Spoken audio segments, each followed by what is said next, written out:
Mga taong nagsasabing, pagod na ako, hindi ko na kaya. Hindi naman sila yung mga taong pagod lang ang katawan.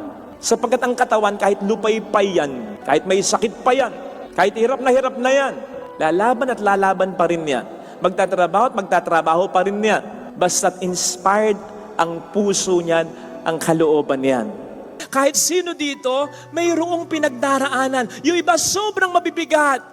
Yung iba sobrang mabibigat na kung hindi lamang may takot sa Diyos, kung hindi lamang masamang magpakamatay, matagal nang kinitil ang kanilang sariling buhay. Mind you, maraming ganyan. Sigurado ko, ito yung mga taong na-encounter natin.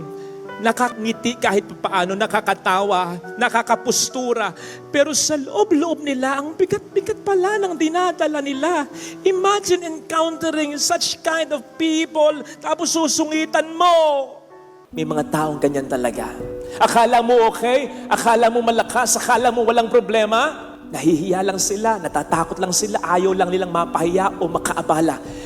Pero may matinding pinagdaraanan sa loob nila. O di po ba? Kapag ganyan, mas nakabibigat yan sa ating mga dinadala. Mas nakapapagod yan.